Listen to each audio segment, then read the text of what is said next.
Honduran electoral authorities on Tuesday agreed to opposition demands for a recount of returns from more than 5,000 polling places, representing almost 30% of all voting sites in last week's disputed presidential election. "We are going to review the ballots, and if there are discrepancies we will look at them to see what the problem is," said David Matamoros, chief of the country's electoral tribunal.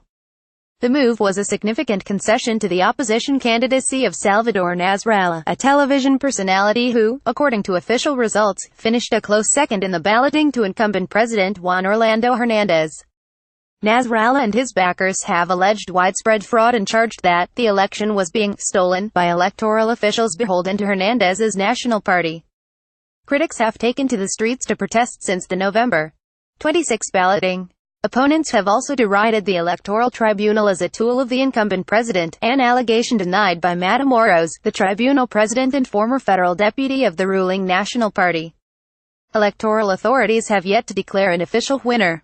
The uncertainty and delays in presenting final results have created a political crisis that has engulfed the Central American country, one of the hemisphere's poorest and most violence-prone nations. Officials declared a dusk-to-dawn curfew last week as pro-opposition demonstrations devolved into episodes of looting and violent clashes between protesters and police. On Monday, members of the National Police said they would no longer take any actions against protesters.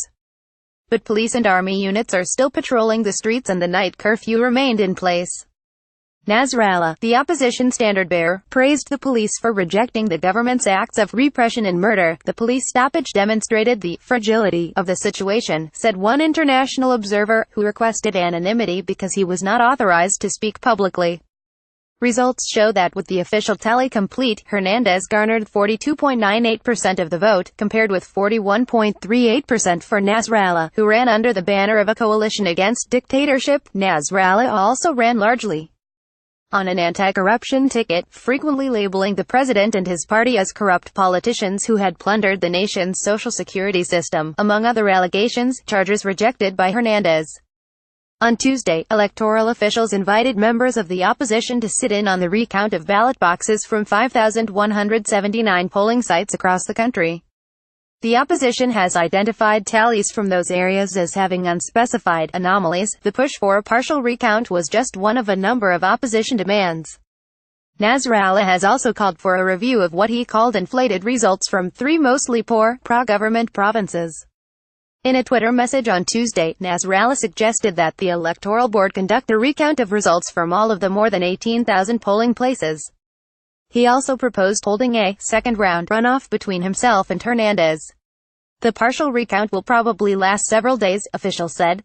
The election aftermath has again dramatized the heavily polarized nature of politics in the nation of 9 million people. Critics contend that Hernandez's bid for re-election is illegal because the Honduran constitution bars presidents from serving more than one term. But a decision 2 years ago by Honduras Supreme Court, dominated by pro-ruling party judges, gave the president a legal opening to seek a second four-year term.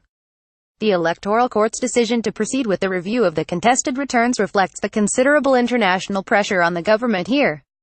International voter monitoring teams from the United Nations, European Union and Organization of American States have urged electoral authorities to ensure that the results are viewed as legitimate. The U.S. Embassy has also urged a transparent process.